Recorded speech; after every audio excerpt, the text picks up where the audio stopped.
Hello students, welcome to 7th semester. Myself Deepika Jha, Assistant Professor in Sri Swaminarayan Institute of Technology. In this semester, I am going to take irrigation engineering in your class. So, irrigation engineering subject में total 3 lectures आएंगे, 2 tutorials आएंगे.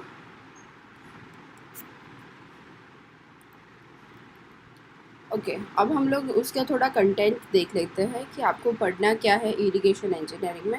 सबसे पहले तो module 1 में introduction आएगा कि what is irrigation, उसकी नेसेसिटी क्या है, स्कोप क्या है, बेनिफिट्स क्या है, उसके इल इफेक्ट्स क्या क्या हो सकते हैं, कौन से टाइप्स होते हैं इरिगेशन स्कीम के. उसके बाद आएगा water requirement for the crops, soil water plant relationship, field capacity, wilting point, available water, consumptive use, irrigation requirement, net irrigation requirement, field irrigation, gross irrigation, soil moisture pattern, frequency of the irrigation principle, Indian crops, gross command area क्या है, culturable command area क्या है, intensity of the irrigation क्या है, duty and delta क्या है, introduction of various methods of irrigation. So सबसे पहले आपको तो देखना होगा कि इरिगेशन क्या है. आई थिंक आप में से किसी किसी को पता होगा कि इरिगेशन क्या है, और कितने लोग तो गांव से भी आते होंगे तो उनको तो पता ही होगा कि इरिगेशन मतलब कि जो पानी हम लोग फील्ड तक पहुंचाते हैं वो फैसिलिटी को बोलते हैं इरिगेशन. उसके बाद है डाइवर्जन वर्क्स. सो उसमें डिफरेंट टाइप के बैरेज एंड बियर्स आएंगे, like different stage of river and their flow characteristics, जैसे हमने एफएम में देखा था. वियर एंड बैरेजेस, वियर क्या होता है, बैरेज क्या होता है, उसके डिफरेंट पार्ट्स क्या होते हैं, और उसके रिगार्डिंग थोड़ी एग्जांपल्स भी आएंगे, उसकी डिज़ाइन आएगी. उसके बाद होगा स्टोरेज एंड आउटलेट वर्क्स, मतलब कि हम पानी कहाँ स्टोर कर सकते हैं, जैसे डैम्स में कर सकते हैं. सो डैम्स के कितने टाइप्स होते हैं, उसकी डिज़ाइन आएगी. उसके बाद है डिस्ट्रीब्यूशन वर्क्स, मतलब कि पानी डैम में स्टोर तो है बट उसको डिस्ट्रीब्यूट कैसे करेंगे. सो हम लोग पानी डैम में से थ्रू कैनाल डिस्ट्रीब्यूट करते हैं, तो इसमें उसकी रिगार्डिंग सारा आएगा कि टाइप्स ऑफ द कैनल्स कितने होते हैं, उसकी डिज़ाइन क्या होती है, डिज़ाइन करते टाइम उसके अंदर क्या क्या मतलब देखते हैं, कंसीडर करते हैं. इसके बाद आएगा regulating and cross drainage works, मतलब कि जो पानी हम लोग सप्लाई कर रहे हैं उसको रेगुलेट करने के लिए और उसके क्रॉस ड्रेनेज वर्क्स के लिए कौन से पैरामीटर्स आते हैं, मतलब कौन से हम लोग वो यूज़ करते हैं, जैसे कि कैनल एस्केप यूज़ करते हैं, हेड रेगुलेटर यूज़ करते हैं, क्रॉस रेगुलेटर यूज़ करते हैं. तो ये सब की डिज़ाइन आएगी. और लास्ट मॉड्यूल है वाटर लॉगिंग. तो वाटर लॉगिंग किसे कहते हैं, उसके कॉजेज़ क्या क्या है, और उसके रीमीडियल मेजर्स क्या क्या है. हम लोग जब इरिगेशन करते हैं तब ज़्यादा पानी अगर हम लोग दे देते हैं तो उसकी वजह से वाटर लॉगिंग की प्रॉब्लम हो सकती है. सो ये इरिगेशन वाले सब्जेक्ट में इतना हमें पढ़ना है. टोटल सिलेबस हमारा ये है. इसमें मैं आपको ट्यूटोरियल में असाइनमेंट्स दूंगी जो आपको ऑन डेट सबमिट भी करना है. ओके फ्रेंड्स, तो हम लोग स्टार्ट करेंगे इंट्रोडक्शन से नेक्स्ट लेक्चर में. Thank you friends. अब हम लोग इरिगेशन इंजीनियरिंग स्टार्ट करते हैं. तो इरिगेशन इंजीनियरिंग में सबसे पहले मॉड्यूल 1 है. तो मॉड्यूल 1 में introduction and water requirement crops आएगा. सो इंट्रोडक्शन में आएगा necessity of irrigation, scope of irrigation, engineering benefits and ill effects of irrigation, irrigation development in India, types of irrigation system, soil water plant relationship, classification of soil water, water and soil moisture contents, depth of the soil water available to the plants, permanent and ultimate wilting point.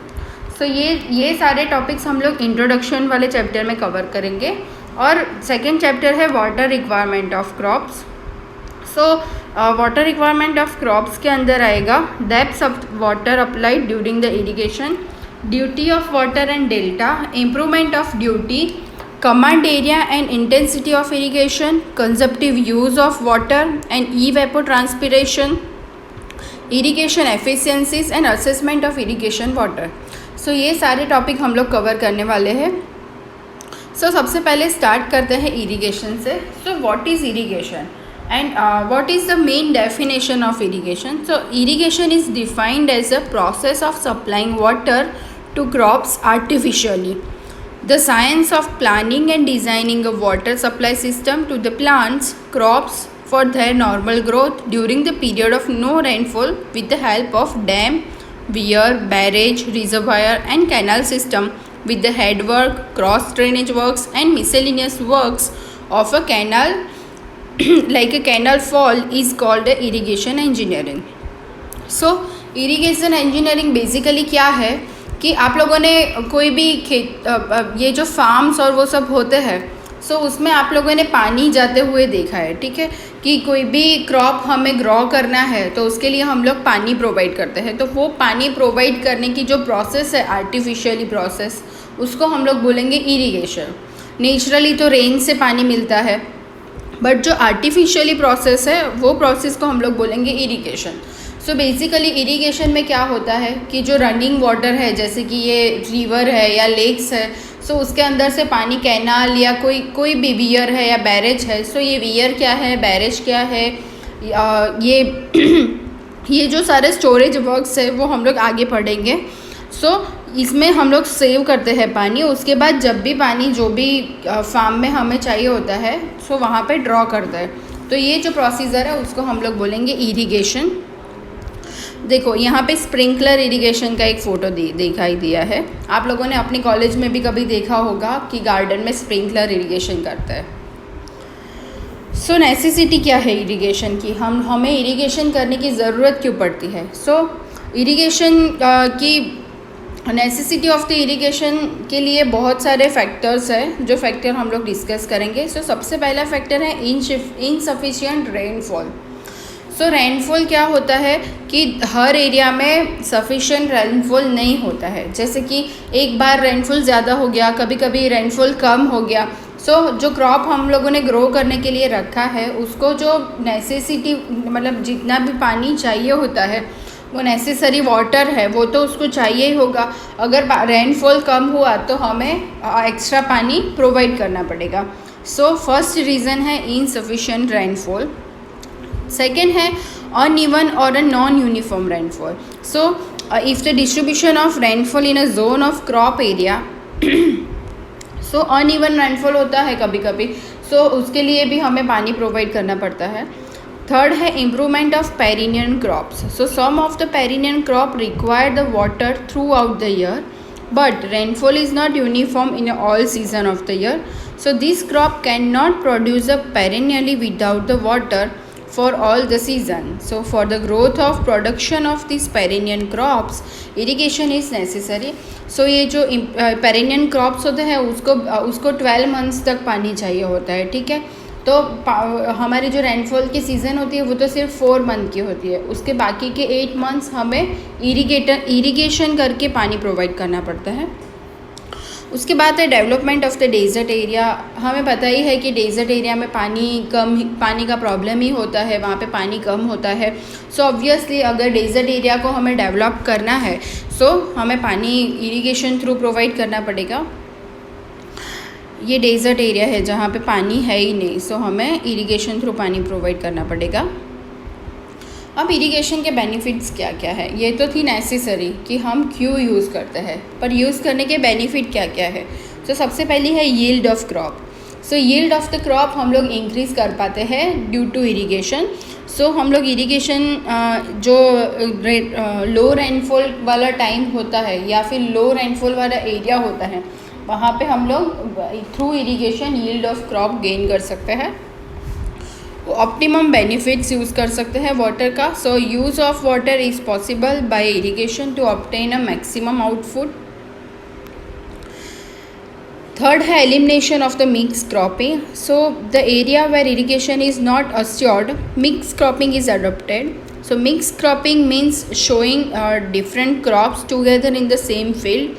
Mixed cropping is not desirable as a different amount of the water and field condition. Farmers are not benefited if irrigation water is assured. Mixed cropping may be eliminated and single superior crop may be grown to the maximum benefits. So कभी कभी क्या होता है कि पानी का जो rain water होता है उसके लिए हमें अमाउंट एग्जैक्टली पता नहीं होता है. सो क्या करते हैं फार्मर्स, मिक्स क्रॉपिंग करते हैं कि एक ही खेतर में बहुत सारे डिफरेंट क्रॉप्स ग्रो करेंगे. सो अगर इरिगेशन की फैसिलिटी वहाँ पे होगी तो ये मिक्स क्रॉपिंग जो करते हैं वो उनको नहीं करना पड़ेगा. उनको पता ही होगा कि हमें जितना पानी चाहिए होता है वो हम लोग इरिगेशन थ्रू ले पाएंगे. तो वो लोग क्या करते हैं कि एक ही क्रॉप उगाते हैं पूरे फार्म में. ये इरिगेशन की वजह से ये जो मिक्स क्रॉपिंग वाला आइडिया था वो मिनिमाइज़ हो जाएगा. हम लोग उसको एलिमिनेट कर पाएंगे.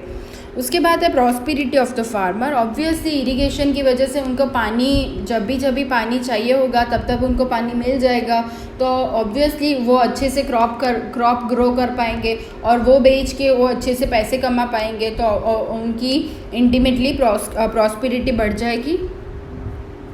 Source of revenue. So when water tax is taken from the farmer for supplying water, it add to revenue of the country. So हम लोग जो पानी प्रोवाइड करते हैं फार्मर को उसके साथ साथ वाटर का टैक्स भी उनको पे करना पड़ता है. वो वाटर का टैक्स कंपनी के रिवेन्यू में ऐड हो जाएगा. उसके बाद है हाइड्रो इलेक्ट्रिक पावर जनरेशन. हम लोग जो पानी स्टोर करते हैं जो रिजर्वायर में, जो कैनाल में, जो डैम में, वो जो पानी हम लोगों ने स्टोर किया वो स्टोरेज जहाँ पे है वहाँ पे हम लोग हाइड्रो इलेक्ट्रिक जनरेशन कर सकते हैं, पावर जनरेशन कर सकते हैं. इसलिए ये हाइड्रो इलेक्ट्रिक पावर जनरेशन में भी काम आएगा. Water supply. तो इरिगेशन वाटर में be use as a source of domestic and industrial water supply. Irrigation का मतलब ये नहीं है कि हम लोग सिर्फ फार्म में ही पानी प्रोवाइड कर पाएंगे. हम लोग वो वाटर सप्लाई करने के लिए भी यूज़ कर सकते हैं. जहाँ पे भी डोमेस्टिक और इंडस्ट्रियल यूज़ होगा पानी की जहाँ पे भी अछत होगी तो वहाँ पे हम लोग वाटर सप्लाई कर पाएंगे. उसके बाद है general communication. The inspection road beside the canal bank में serve as a communication link in a village area. अगर आप लोगों ने कोई डैम देखा होगा तो डैम के ऊपर से कभी कभी क्या होता है वो रोड बनता है. ठीक है, एक जगह से दूसरी जगह पे हम लोग जा सकते हैं. वो क्या है, एक जनरल कम्युनिकेशन है, ट्रांसपोर्टेशन कम्युनिकेशन है कि एक बैंक से दूसरे बैंक तक जा पाएंगे. ये जनरल कम्युनिकेशन प्रोवाइड करता है. उसके बाद है नेविगेशन. जो हम लोगों ने कैनाल्स और जो बनाया हुआ है उसके अंदर से हम लोग नेविगेट कर सकते हैं. मतलब कुछ यहाँ से लेके वहाँ ट्रांसफ़र करना हो कोई भी मटेरियल या कुछ भी, हम लोग नेविगेशन थ्रू वहाँ पे भेज सकते हैं. उसके बाद है एस्थेटिक व्यू. हम लोगों ने जहाँ पे भी डैम बनाया है, ठीक है, डैम के आजू बाजू में थोड़ा गार्डन बना के वहाँ पे हम लोग क्या कर सकते हैं, व्यू जनरेट कर सकते हैं. आजू बाजू का सराउंडिंग जो एरिया है वहाँ पे थोड़ा एस्थेटिक व्यू प्रोवाइड कर सकते हैं. उसके बाद है डेवलपमेंट ऑफ फिशरी. वहाँ पे फिशरी बिजनेस भी ऐड कर सकते हैं. जैसे कि रिजर्वायर एंड कैनाल हम लोगों ने बनाया है, वहाँ पे पानी स्टोर रहता है. ठीक है, उसमें हम लोग फ़िश डेवलपमेंट कर सकते हैं. डेवलपमेंट ऑफ द फिशरी एक बिजनेस है. उसके बाद है tree plantation. Trees can be grown along the bank of the canal which increase the wealth from a timber and help in controlling the soil erosion of the bank. जो canal है उसके आजू बाजू में सराउंडिंग में हम लोग tree plantation कर सकते हैं. ट्री प्लांटेशन से क्या होगा कि soil erosion of the bank कम हो जाएगा.